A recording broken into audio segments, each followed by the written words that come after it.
Hello प्यारे विद्यार्थियों, smart academic YouTube channel पर आपका हार्दिक स्वागत है। आई होप कि आप सभी स्वस्थ होंगे, मस्त होंगे। आज हम बात कर रहे हैं फॉर्मेटिव असेसमेंट, सुमेटिव असेसमेंट फर्स्ट की, यानी जानेंगे इनके आंसर को किस तरीके से अपने को फिल करने हैं। यानी क्लास 7 और सब्जेक्ट रहने वाला अपना इंग्लिश, जो अभी आरके संबी के आपका जो फर्स्ट सुमेटिव असेसमेंट होगा उसके बारे में यानी जानेंगे, यानी किस तरीके से आपको क्वेश्चन करने हैं, किस तरीके से आपको कॉलम में यानी जो आपको OCR शीट दी जाएगी उसमें भरने हैं, उसके बारे में चर्चा करेंगे। जैसे सबसे पहले आपके पास आपको पेपर मिलेगा, उसमें यहाँ पे आपको अपना नाम लिखना होगा। जैसे किसी का नाम विकी है या मुकेश है, वो यहाँ पे अपना नाम लिखेगा। फिर यहाँ पे रोल नंबर जैसे 712, और फिर आपको क्या करना है, पेपर शुरू करना है। उससे पहले आपको यानी चैनल को सब्सक्राइब जरूर करना है, क्योंकि अपन आगे भी और यानी इंग्लिश, गणित और हिंदी के भी आपको यानी पेपर जो है यहाँ पे अवेलेबल करवाएंगे, तो इसलिए आप चैनल को सब्सक्राइब जरूर करें। शुरुआत करते हैं। Which letter in the underline word is silent? IE will not be pronounced. अब आपको क्या करना है, इसमें आपको एक वर्ड दिया गया है अंडरलाइन करके, उसमें आपको बताना है कि कौन सा जो वर्ड है वो साइलेंट है। जैसे Raj waited for his sister station for an hour, hour में कौन सा वर्ड जो है साइलेंट है, तो इसमें आवर का क्या नहीं बोला जाता, एच नहीं बोला जाता, तो अपना ए ऑप्शन क्या हो जाएगा, राइट हो जाएगा। अब जो आपकी OCR शीट होगी उसमें इस तरीके के कॉलम होंगे, जैसे यहाँ A लिखा होगा, यहाँ B लिखा होगा, आपको इस कॉलम में ऐसे टिक करना है, यानी इसे ऐसे ही करना है, कहीं ऐसे ऐसे वगैरह मत करना, ऐसे वो आपको गलत माना जाएगा। नेक्स्ट है choose the option that means the same as the underline word. जैसे अफेयर है, अफेयर का यानी सेम मीनिंग कौन सा आता है, यहाँ पे आपको सेंटेंस पढ़ना है। What affairs most important ask the king, तो इसका अफेयर्स का हो जाएगा बिजनेस। नेक्स्ट है तीसरा, choose the option that mean opposite of the underline word. Opposite बताना है फेथफुल का, तो फेथफुल का हो जाएगा लॉयल, अनफेथफुल, ट्रू, ऑनेस्ट, तो हो जाएगा अनफेथफुल। नेक्स्ट है select the word best complete the sentence below. Have you seen flour mill it grind into floor, तो इसका राइट आंसर हो जाएगा इट ग्राइंड्स। क्या हो जाएगा, it grinds flour mill.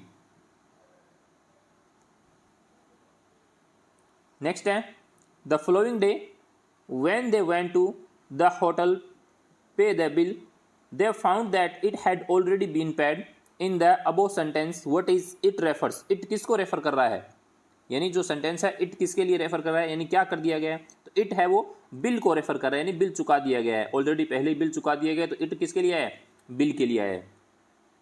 Next है select a sentence with correct punctuation, यानी कौन सा सेंटेंस है जो सही पंक्चुएशन मार्क का यूज किया गया है। जैसे इज सी के बाद में कोमा है, तो इसका मतलब ये गलत हो गया, और इसके बाद में क्वेश्चन मार्क भी नहीं लगा। उसके बाद में इज यानी आई क्या है, स्मॉल दे रखा है, यहाँ पे इज दे रखा है लेकिन क्वेश्चन मार्क नहीं है, अपना सही आंसर हो जाएगा C. Is the form is C from Andhra Pradesh, और क्वेश्चन मार्क लगा हुआ है। फिर नेक्स्ट है सातवां, select the word to complete the sentence given below. He is very fond of and visiting places, यानी इसको बहुत शौक है यानी घूमने का, तो ट्रेवल करने का, तो अपना राइट आंसर हो जाएगा ट्रेवलिंग। नेक्स्ट है complete the sentence using option given below. I like Ram, वो कहता है मुझे राम पसंद है। ही इज़ वेरी फ्रेंडली, यानी वह बहुत ही यानी क्या है, फ्रेंडली है, तो आ जाएगा मुझे राम पसंद है क्योंकि ही इज़ फ्रेंडली, तो आ जाएगा बिकॉज।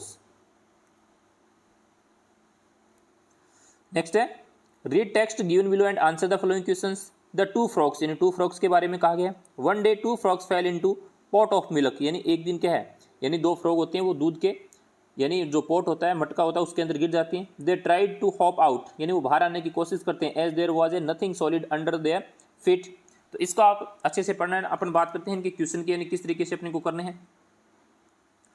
यानी ये यहाँ पे क्या दे रखा है, यानी सेम दे रखा है आपको, वो पैसेज दे रखा है, आपको इसे अच्छे से पढ़ना है।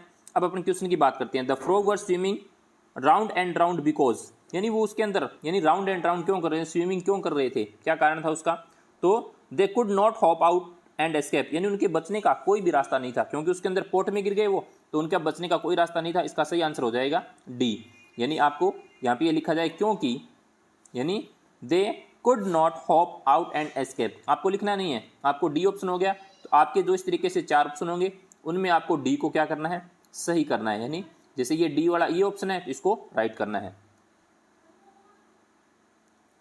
नेक्स्ट है what happen to the frog and stop swimming, यानी क्या घटित हुआ जब उन्होंने यानी स्विमिंग करनी बंद कर दी। यानी स्विमिंग बंद कर क्यों कर दी, क्योंकि वो क्या हो गए थे, यानी डूबने लग गए थे उसके अंदर, तो उसने स्विमिंग करनी बंद कर दी, ही ड्रॉन्ड, यानी वो क्या होने लग गए थे, डूबने लग गए। नेक्स्ट है what is the moral of the story, इस स्टोरी का मोरल क्या है, यानी इफ यू कीप ट्राइंग, यदि तुम ट्राई करोगे, यू विल फाइंड अ वे, यानी यदि तुम ट्राई करते हो तो तुम्हें क्या मिल सकता है, रास्ता मिल सकता है, यानी मंजिल मिल सकती है। तो इफ यू कीप ट्राइंग, यदि तुम ट्राई करोगे, you will find a way, यानी तुम्हें रास्ता मिलेगा।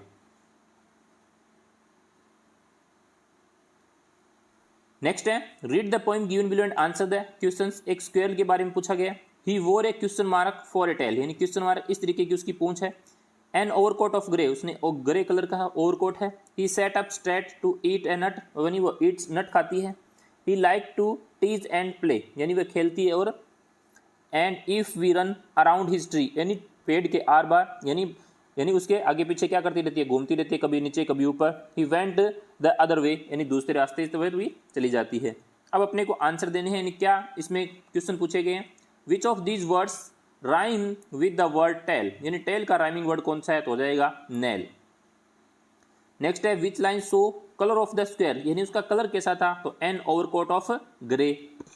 नेक्स्ट है who likes to tease and play, यानी ऐसा कौन करता है, कौन कर रहा है, नीन टीज कर रहा है, खेल रही है, प्ले कर रही है, तो कौन कर रहा है, द स्क्वेल, यानी स्क्वेल की बात कर रहे थे तो स्क्वेल कर रही है। नेक्स्ट है what does the creature do if you were around the tree, यानी ऐसा क्या वो करती है यदि वह उसके आर बार, यानी बाहर, ये जो पेड़ है जो उसके कभी ऊपर कभी नीचे कभी उसके, यानी चक्कर लगाती है, राउंड लगाती है, ऐसा क्या कारण है, तो will go the other way, यानी दूसरे रास्ते पर जाने के लिए वो ऐसा करती है, तो विल गो अदर वे, ये अपना राइट आंसर हो जाएगा। इस तरीके से अपना ये असेसमेंट रहेगा। आई होप कि आपको अच्छे से समझ में आया होगा। इसी तरीके से आपको वहाँ RKSMBK का जो फर्स्ट अपना सुमेटिव असेसमेंट होने वाला है उसमें करना है। अगर आपने चैनल को अभी तक सब्सक्राइब नहीं किया तो प्लीज़ चैनल को सब्सक्राइब जरूर करें। Thank you.